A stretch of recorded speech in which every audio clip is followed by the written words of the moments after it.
আটে আর কোন চাঁদা তন্ত্র চলতে দেওয়া হবে না। ওসমান হাদি যদি সংসদে যায়, ওসমান হাদির কণ্ঠস্বর হবে আপামর বাংলাদেশের কণ্ঠস্বর ইনশাআল্লাহ। আমরা ইনসাফের সন্তান, স্বাধীনতার সার্বভৌমত্বের সন্তান।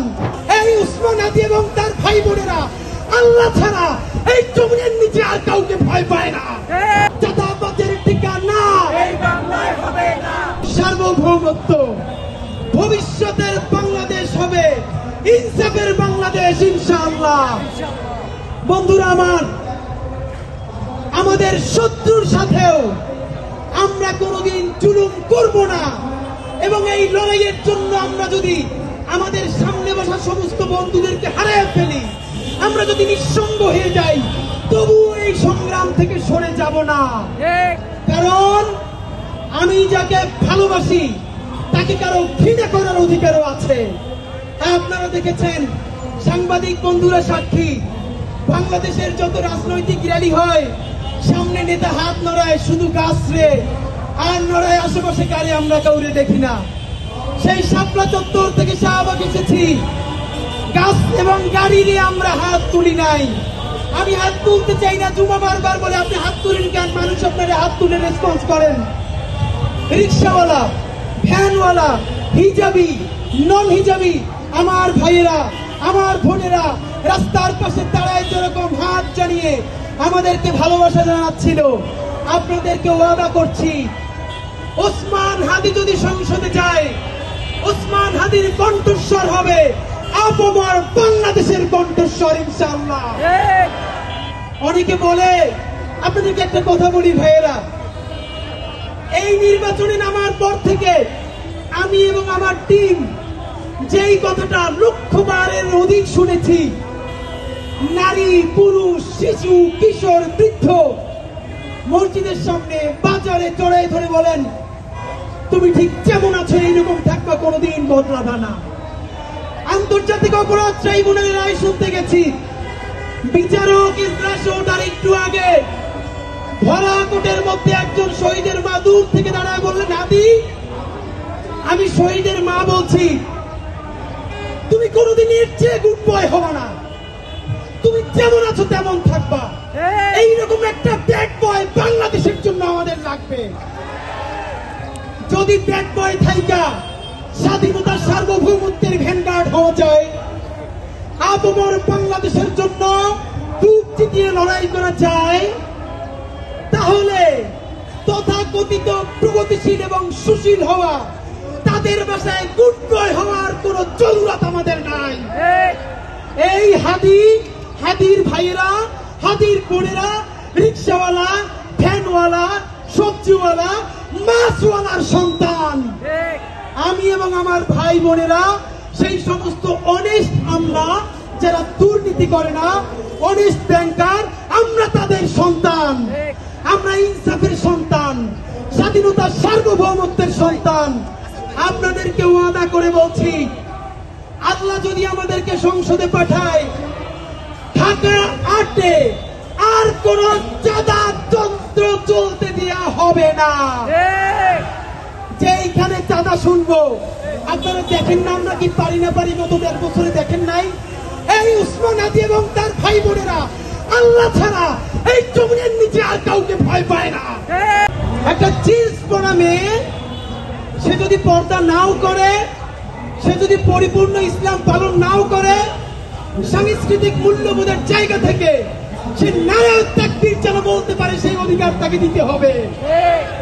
একইভাবে আমার বন্ধুরা যে নারায়ে তাকবীর বলতে চায় না, তাকেও না বলার অধিকার নিশ্চিত করতে হবে। আপনারা দেখেছেন, যেই লড়াই করেছি সেই লড়াইয়ের প্রতীকগুলো এখানে জুমা শান্তা জাবেরের হাতে আছে। সামান্য লাঞ্চের ব্যবস্থা করেছি, সবাই একসাথে খাবো। এরপরে এখানে কনসার্ট ফর ঢাকা 8 হবে। অনেকে কষ্ট পেয়েছেন। দেখেন, এই শাহবাগ শব্দটাকে বাংলার মুসলমান, বাংলার আপামর জনগণের কাছে পবিত্র কইরা তুলছিল ইনকিলাব মঞ্চ। কনসার্ট মানে নাচনা গানা, উলঙ্গ ড্রেস পরে লাভ দেয় না। কনসার্ট যে স্বাধীনতার সার্বভৌমত্ব এবং বাংলাদেশের প্রতীক হয়ে উঠতে পারে, আজকে যারা থাকবেন তারা দেখবেন ইনশাআল্লাহ।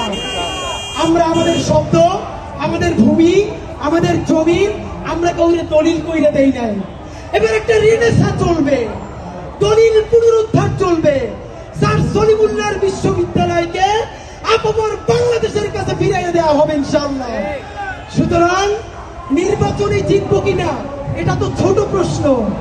শহীদ প্রেসিডেন্ট জিয়াউর রহমানের মতো, মাওলানা ভাসানীর মতো, এইখানকার ভূমিপুত্র শেরে বাংলার মতো, আমাদের সব থেকে স্বাধীন সন্তান স্যার সলিমুল্লাহর মতো বাংলাদেশের 56,000 বর্গ মাইলের প্রতিটা ইঞ্চিতে ইঞ্চিতে আমরা পায়ে হেঁটে নতুন আজাদি, নয়া বাংলাদেশ বিনির্মাণের জন্য ইনশাআল্লাহ পদযাত্রা শুরু করব। সুতরাং যেই যাত্রা শুরু করলাম, মৃত্যুতেও এই যাত্রাকেও থামাতে পারবে না। আমাদের এইবারের নির্বাচনের যেই ট্যাগলাইন, সেই ট্যাগলাইন বলে শেষ করছি। রেনেসাঁর কবি ফজলুল আহমদ যেটা বলেছেন, নতুন পানিতে সফর এবার হে মাঝি, নতুন পানিতে সফর এবার হে মাঝি জিন্দাবাদ। আমি বলবো নতুন পানিতে সফর এবার, আপনারা বলবেন হে মাঝি জিন্দাবাদ। ঠিক আছে?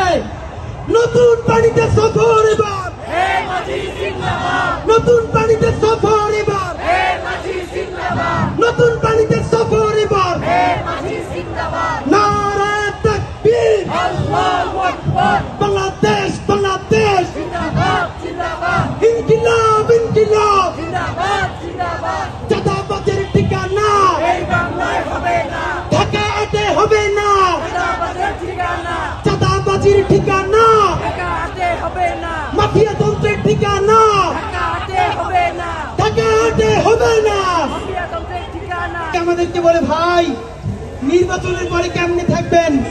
আপনাদেরকে একটা কথা বলি, যাদেরকে আপনারা বড় মাস্তান মনে করেন, এই মাস্তানেরা যদি মাস্তানি হইতো, এই মাস্তানেরা মাস্তানি কইরা হাসিনারে পতন করতে পারতো।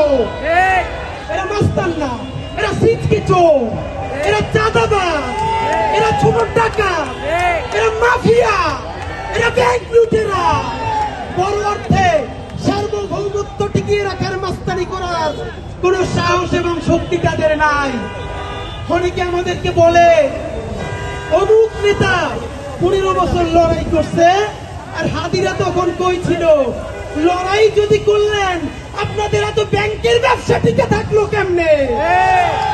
যারা লড়াই করছে সাতক্ষীরায় আমার ভাই বোনদের বাড়ি লড়াই করার কারণে বুলডোজার দিয়ে ঘুরাই দেওয়া হয়েছে। এই ঢাকায় যারা স্বাধীনতার পক্ষে দাঁড়াইছে, হেফাজতের রাত্রে মানুষের পক্ষে দাঁড়াইছে, তাদের ব্যবসা বাণিজ্য লুট করা হয়েছে। তাহলে এত বড় বিপ্লবী এখন হইলেন, এতগুলো ব্যাংক, এত বীমা, ঢাকায় এত হোটেল, এত ব্যবসা বাণিজ্য কেমনে চালাইলেন ভাইরা? এই সব কথা বলে আমাদের পিছনে লাগে লাভ নাই। নতুন আমাদের চরিত্র হননের জন্য টোকাই, ভালো কাপড় চুপড় করলে চেহারা ভালো হইলেই এলিট হয়, বস হয়, এই চিন্তা বহু আগের দিন গেছে। শুনেন, মানুষ এলিট হয় তার চিন্তায়, মানুষ এলিট হয় তার মনস্তত্ত্বে। ভালো কাপড় চুপড় সব থেকে সন্ত্রাসী খুনি হাসিনার চাইতে বেশি কেউ পড়তো না। 800 ভরি স্বর্ণ খুনি হাসিনার ছিল। এর মানে সোনাদানা দিয়ে যদি এলিট হয়, হাসিনার চাইতে বড় কোনো এলিট নাই। নতুন এলিট সম্ভ্রান্ত, সম্ভ্রান্ত এবং সম্মানিত, এর সংজ্ঞা ঠিক করবে। কে কত সৎ, দায়িত্ব নিয়ে বলছি, চ্যালেঞ্জ করে বলছি। অনেকে বলেন আমরা নাকি সততা সেল করি। ভাইয়েরা, সততা বেচি বেচি বলতে কোনো দ্বিধা নাই। যদি সাহস থাকে আপনারাও সততা বিক্রি করে দেখান।